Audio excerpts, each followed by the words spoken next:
Yeah, once again, you're going to have to accept my apologies for not having done an update in a couple of days.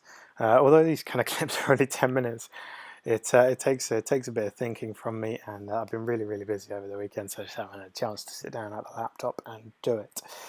So a bit of an easier day for me today, so I thought I'd sit down and have a look at things as kind of we approach the finish. Now, before I kind of get onto the analysis and what's been going on for the past few days with the races at the front and the top 20, I just wanted to take a moment to mention Eric Fishbane. Now, tragically, he was killed in a road traffic collision involving a driver of a car on Friday, I believe that was, and yeah, he passed away. Now, it's obviously absolutely tragic, and really, I just don't know what to say. You know, it's so sad. But I'm going to kind of leave that there and not go into it any further, because there are time and places for that. Obviously, it is absolutely tragic. But my thoughts go out to everyone that is kind of still racing. You know, to those that have stopped, I understand that, and to those that have decided to continue the journey and make their way to the finish and race on, then, you know, I understand and I commend you on that as well. So, with that really tragic note aside, let's go back and, you know, look at this amazing race for what it is, because it has been absolutely incredible so far. Now, I've got the tracker loaded up and we're looking at today, and we're looking at it pretty much live in the US at the moment. 8:31 there, and it's kind of the middle of the afternoon and absolutely roasting here. It's kind of 32 degrees where I am at the moment in just outside London, so it's beautiful.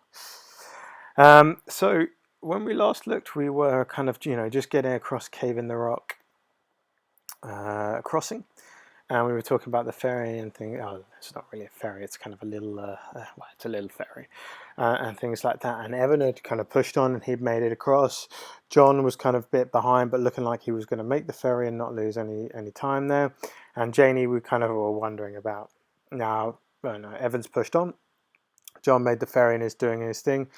Janie kind of slowed down a little bit, and it seems to me, I mean, we saw her earlier on when she was absolutely flying across Kansas and things like that, coming out of the Rockies and things, and she was moving seriously. And it seems to me that she's slowed down a bit in the last 3 days or so. Now, I don't know whether she's you know, just been really tired from that earlier big push she made, but it's kind of interesting. Now, Evan doesn't really have far to go to the finish now. As we can see, 310 miles to Yorktown. He is up on Mike's record, and as we know, Mike does slow a bit in the last day here. With, as you can see, Leo has caught back up to Mike's record quite a bit on her record. So Evan is pretty much going to win. Now, interesting, I heard that Evan has actually been bitten by a dog. God, you know, that's pretty nasty. I've experienced a few kind of dog chases and things, so, you know, I feel for him, but he's an ER physician, and so I'm pretty sure he knows how to look after that and how to deal with that. So I'm not surprised that he's continuing kind of unfazed, because Evan is pretty down tough. Now, you got John in second. I think he's probably all right for second. I don't think he's going to lose that to Janie. Janie in third. Now, we can see these kind of 4 or 5 here catching back up with Janie. You got Sofan, who you know, had massive issues with punches and tyres and all of that. But you know, fair play to him, he's back in the race. So the distance between these, so that's, you know, 100 miles between these two.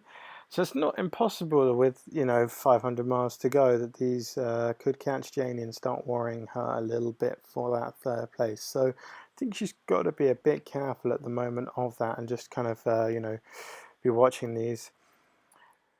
Top 10, top 20, you know, there's going to be a good fight going on for that. I expect these to start pushing on. This is probably going to wrap up the top 10 in this group, top 20 around here, so it'll be interesting. Hippie been doing really well. Michelangelo Pacifico, best name out there. You know, it's going to be interesting watching these come in and watching these race in. Sofan is going to be a bit tired from pushing on. He did have a long rest, but you know, I look forward to watching that. If we go to the race flow, we can see, well, actually, if we just load it up as the main one, we can really see Evan, you know, from about when they were in Newton Bike Shop, in Kansas, and Evan just opens it out and really, opens the taps and goes for it, and it's just so impressive from him. See John and Janie, Janie was real close to John here, and this is, you can see, it's just slowing a bit off John, and kind of holding that gap steady, but here she kind of lost a bit, and it is interesting. I'd be interested to hear from her after the race, a bit more about that. And I see a longer stop there. I'd be interested to hear about that. We saw her so strong in the earlier part. I just wonder if that has taken its toll a bit, and she's feeling a bit tired now. Whereas John was, pretty consistent throughout the whole race. So although he's tired, he's not going to be, over tiring from that. We were talking about the fight out for that top 10. As you can see here, it's just been trading places for the past few days, really. All coming real within close of each other, spreading out a little bit. This is going to get really, really interesting for this fight, and I really look forward to watching that for the top, 4, 5, and then into the top 10. It's going to be quite fascinating to watch.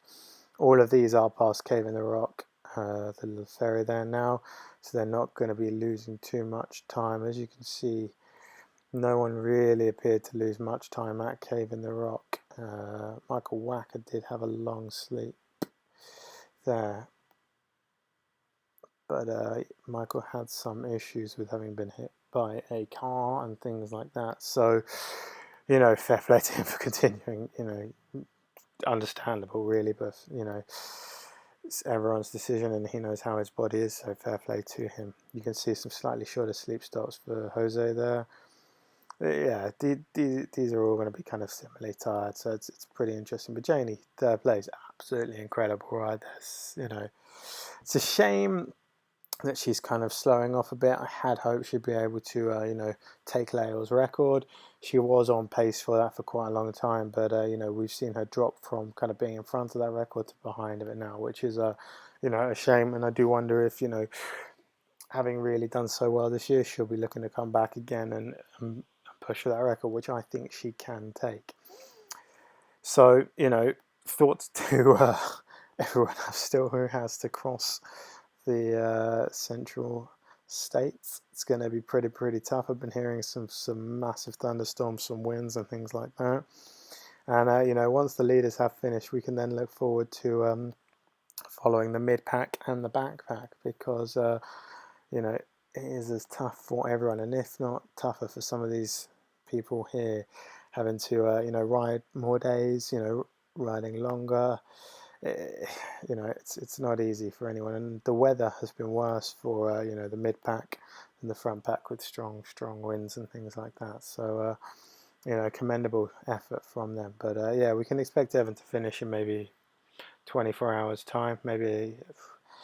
Depends, maybe a little bit longer, to be honest. So it's by lunchtime tomorrow for sure, if not a little bit earlier. It just depends how he fares over the past bit. He's got a little climb to do soon, and then it's not too bad of a run in down to Yorktown. So yeah, I think under 24 hours. But now I've said that, probably be a bit longer. I always do tend to underestimate the time it takes to cover distance, especially for myself. There are a few funny stories about that.